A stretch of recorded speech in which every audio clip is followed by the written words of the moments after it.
Hello, welcome. I'm Peggy, and I urge you to stay with us today because you and I have a chance to learn things that could save lives. And this is something that is very dear to my heart. And I have two people here on behalf of MADD, Mothers Against Drunk Driving. Correct. And I want to introduce my friend, Terry Taylor, who's here. You do a lot of good here in the upstate, Terry, and you're here on behalf of MADD organization today. And Charity Jones, and she is the facilitator, yes. For here in the area. That's correct. You're the head of it. That's correct. Well, of the upstate. Of the upstate. And it's frightening what's going on out there on our highways. And South Carolina is one of the worst in the nation. Very people, much so. You know, I mean, people who drink and drive. That's right. That's true almost every year. When you look at the nationwide numbers of what percentage of death on the highway is attributed to alcohol use, South Carolina ranks in the top 3 almost every year. What's wrong with us? We're not thinking. We have no interest and no concern about our fellow man. Now, what does the law say? Legally, you can drink at what age? You can drink it at 21, but when it comes to drunk driving, Well, 0.08 is the limit that you cannot exceed that limit. And there is a problem in that people don't plan ahead for an evening of going out and enjoy. They know they're going to possibly drink, but they don't make a plan of how to get back home. They don't designate a driver. They don't think about calling a cab. They take a risk, but it is a choice. One thing that I learned early on with MADD is these are not accidents. These are crashes that are caused by decisions that people make, and they make them when they're not in a position to be judging clearly. Right. Once you're under the influence of alcohol, you will not listen to anyone else. You will believe that you are superior to.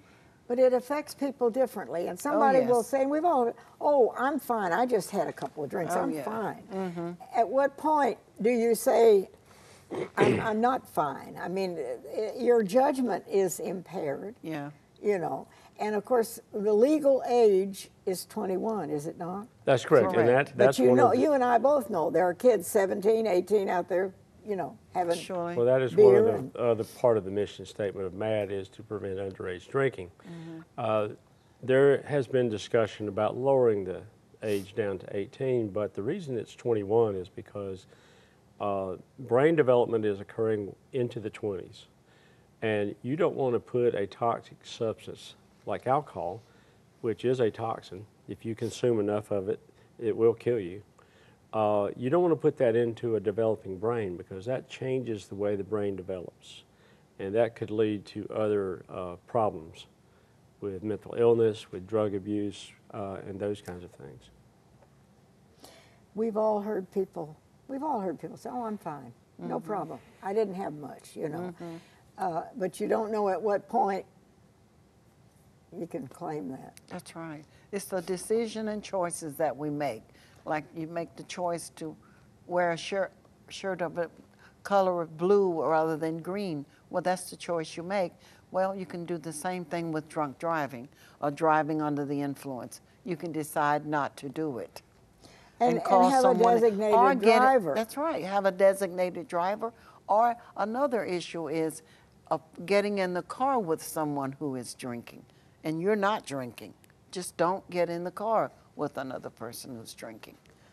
If they're going to drive. If they're going to drive. That's correct. Yeah. That's so correct. Charity, I want to ask you, how did you get involved with this? I have a friend that passed away in 1999 with leukemia. She and her name was Doris Lathan from Travelers Rest, South Carolina. She and Judge Diane Cagle was very influential on, that's not maybe, they were among the first to get MADD established in the upstate. Okay. And when she developed leukemia, she asked me to step in her I see. place at the law enforcement center. But that was 18 years ago, and I'm still doing it. But what we need are people to get involved with the chapter now.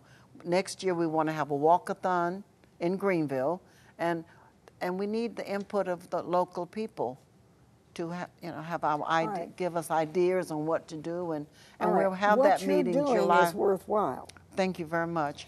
And you have regular meetings. You have one coming up? And July the 14th. Yeah. But Yes. if people miss that, there are meetings all along the way? Well, with the chapter, that's what we're going to decide on the All right. 14th. Okay. You know, what the input of the people that come in to help us get the MADD chapter Okay, Charity, going. is this a new chapter that's being established, or No, or- it's a chapter that it's been here. It's just that it ended up being Terry and I and one other person. Uh-oh. Terry and I and one other person. And we need Terry and I and 100 other people. And they're out there in Greenville.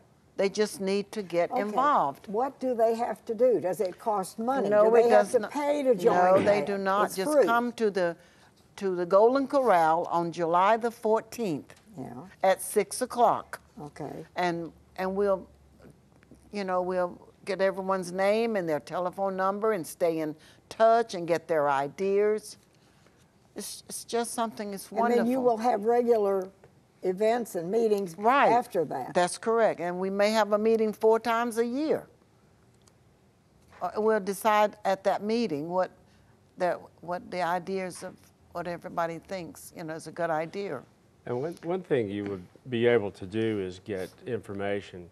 This is all about being educated and being able to discuss what the laws are, what's wrong with the laws, how do we need to change them. All right. What does our law say? You don't. If you are 21, you can drink. Under 21, you're breaking the law. Is this one thing? Do I have that right? That's correct. Okay. And you and I both know there are plenty of 17, 18-year-olds out there having some beer and whatever. You know that. And adults as well. That's very true. Our thinking is kids will get someone, a stranger, to buy alcohol for them. But sad to say, most of the time, kids get alcohol from someone in their own family. And MADD has a program called The Power of Parents. Oh, boy. And it's a wonderful program, and it's not only about educating your children about why you don't want them to drink, it's about educating you to not provide them the opportunities to drink. In other words, it's not like a rite of passage that they have to go through before they're 21. And that's been the case in the past. We have a societal problem. It's not a law enforcement problem. The whole society has embraced this idea of alcohol is okay to drink in situations when it's really against the law. So the messaging is it's okay to drink, and the second message is it's okay to break the law, which is another problem in itself. Now you're talking about under 21. I am under 21. People under 21. Once they reach 21, they're supposed to have enough sense to know you can do this or that or you don't. You know, the alcohol and beverage industry is always talking about drinking responsibly. Oh, yeah. However, they never define responsibly. What is that? And that's defined differently by different people. Some people have in their mind that if I can drink a 6-pack of beer and still be responsible. I happen to disagree with that. So the advertising is a tremendous influence. That's what we face all the time. We're trying to change behavior. We're trying to say you shouldn't be drinking before you're 21. After you're 21, sure, but you shouldn't get behind the wheel of a car. It's important if people are going to be together for a good reason, a celebration of any kind, have one person designated to drive. Right. And then you have no problem. Right. That's what you try to tell people, Right. but it doesn't work, does it? No. This is This is a paper from my last meeting. And in this meeting, I had 25. This is a sign-in sheet and this is a cover sheet, but when people come to me, they're on probation, most of them.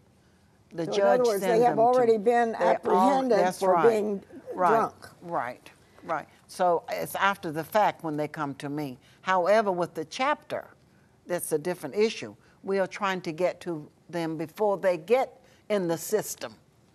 Once they come to me, it's part of their probation. The judges have sent them to me. I can just show them the impact of drunk driving, how it has affected different families. We have a video, or either we have a guest speaker, you know, to So show them your what. message would be, get a designated driver. If you're in a group and everybody's celebrating whatever, Yeah. get somebody who said, okay, I won't drink and I can drive. That's right. That's the one- that's and the that's wisest important thing for to. teenagers, parents Yes. to talk to the kids. Right. Well, when they come to this class, at the end of the class, since they're already in the system, since they have already broken the law, I tell them, please share what you have learned tonight at this meeting with one of your friends so the same thing will not happen to them. And as the head of MADD, you are automatically, you have these meetings, what, every month? or- Once a month, the fourth Monday in each month. And anybody can come. Well, yes, they I mean, can you come. Don't, you they don't can, have to be a member of MADD. No, they come because it's part of their probation. All right. The judges send them to me. However, if there's someone that would like to attend this meeting, they're welcome to attend the meeting. And learn more about and what learn you're more doing about what, yes. to save lives. Right. And we have to go to a break, but Terry, isn't South Carolina pretty bad? We're not very good are. when it comes to highway safety. We're number one. We have quite a number of problems. We do. But concerning DUI, we're way up there. Yes.